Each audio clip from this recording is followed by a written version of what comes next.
Ladies and gentlemen, my name's Paul, and in this Shred Gaming Typicon video we're going to be discussing Intel and AMD. Now just a few short days ago, you might recall that I put out a video saying that Intel weren't really that concerned with Ryzen. They believe that Kaby Lake and their successive processors are going to be enough to beat back the Ryzen threat, and they told this to investors. However, during that very video I was like, okay, I can understand that obviously they have to appear fairly confident to investors and, well, the market as a whole, but I did have some concerns. Now, really it comes down, I'll get into the news in just briefly, but, you know, it really comes down to the IPC gains that AMD managed to achieve, which supposedly is at least 40%. I'm actually hearing numbers up to about 53% over their previous generation, which is pretty impressive. Plus clock speed and, of course, overclockability and pricing. Those three things are going to be critical. But Intel supposedly were not worried. At least that's what they were saying publicly. Now, I would hasten to add that this is not official. This is obviously a rumour, but CanardPC has sources who have said that Intel are freaking out about Ryzen. And basically, from what the murmurs are, it's that they were taking them fairly lightly. He believes that the CEO of Intel, who is Brian Krzanich, hopefully I'm pronouncing that correctly, has basically given AMD the opportunity to move forward.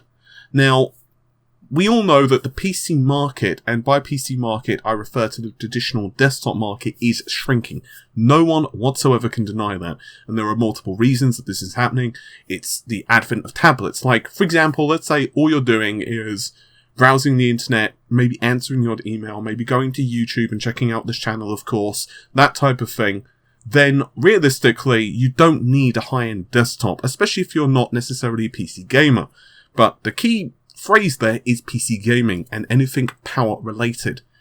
Power users now are massive, and we're not just talking about video editing, audio editing, programming, development, graphics. Everything now is becoming increasingly reliant on high-end processors.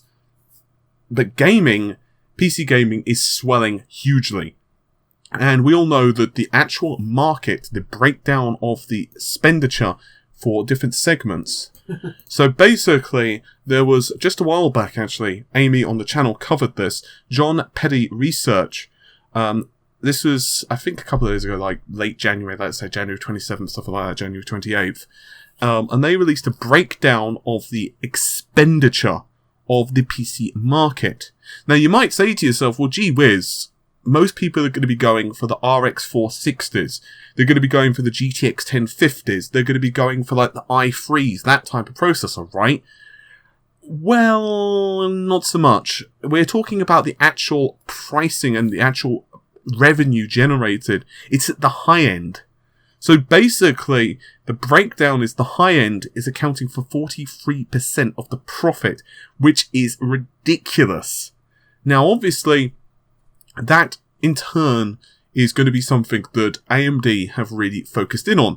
And we've all discussed multiple times now about that, you know, Ryzen is going to be released in March. Ryzen is going to have these amount of SKUs, which I'm still not 100% sure I believe the rumours that we're hearing about the X1800 Pro and all this bollocks. I know, it sounds really weird. And another thing, by the way, I forgot to mention in that video, is it sounds an awful lot like one of the older graphics cards generations, the ones that released like after the X800. I can't remember the architecture's name is, so you'll have to forgive me, and I really can't be bothered to Google it.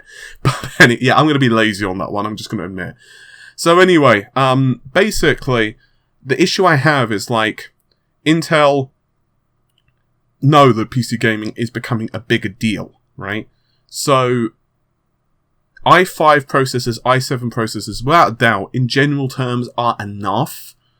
But the problem is, once you start getting power users involved, especially with DirectX 12, a lot of folks, at least in my opinion, obviously I'm not speaking for you, you might disagree, feel free, let me know in the comments, but at least in my opinion, let's assume that Ryzen clocks, we're going to be talking about the so-called Black Edition here for the high end, which is supposedly, and I know I keep using that word, between the $500 mark for an 8-core processor, whereas the slightly lower end one is once again supposedly about 350.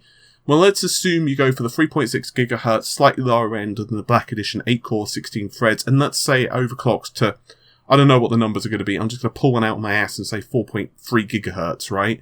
So, okay, you're running, on average, maybe 500 megahertz, 600 megahertz slower than Kaby Lake. Obviously, Silicon Lottery comes into play.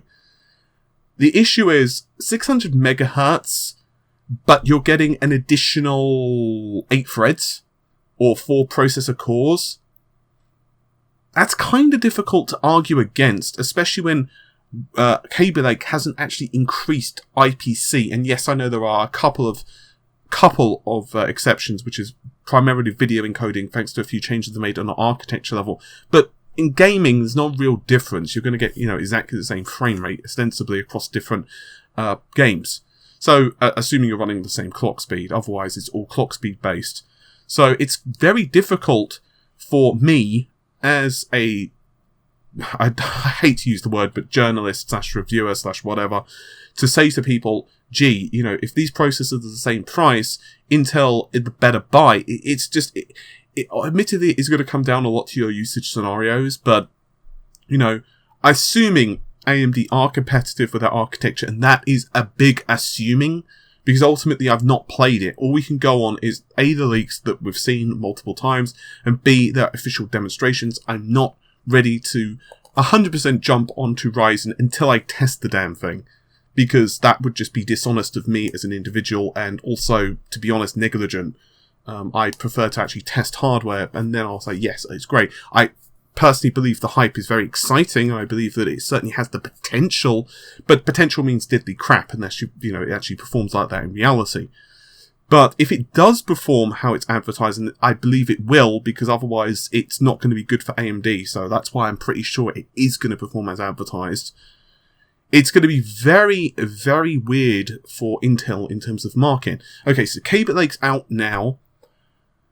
And in the future, you've got Coffee Lake, which is when they start moving to a 6-core mainstream processor. Assuming that they might be able to do small IPC gains, then it's going to be a bit weird. I've heard there are some folks and some leaks who are saying that Coffee Lake is not going to be on a 10nm process. It's going to still be on 14nm, because Intel are a bit concerned about yields, about shifting down to not only miniaturizing the cores, but also adding in those additional cores to the same so a 10nm process. I don't know if that's going to happen.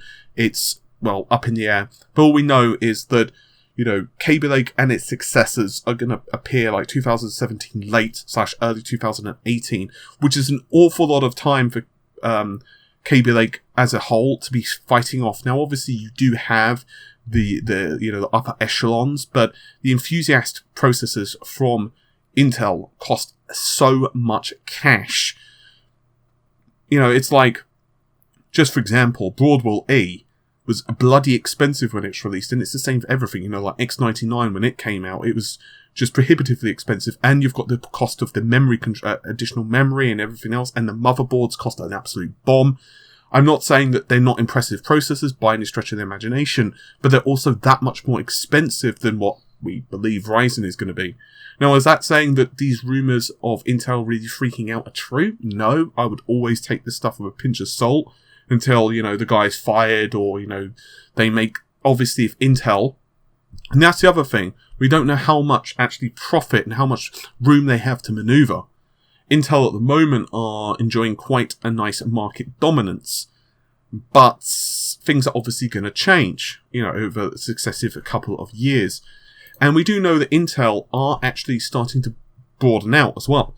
Like just yesterday I discussed the Lake chips, which are basically co-processors to their server-orientated things. And these are mostly for like deep learning and stuff like that. But it's obvious that this is a direct response to them really wanting to get into that segment of the market. Not that I blame them, because it's, well, lucrative. But it does show that Intel are kind of thinking about what Nvidia, what AMD are planning as well. Anyway, so this has been a lot longer than I anticipated, as it tends to be with me. So I'm going to leave you all to it, but let me know what you think. Like, do you think Intel are going to care? I personally believe they do, but obviously the public face is going to be a bit different.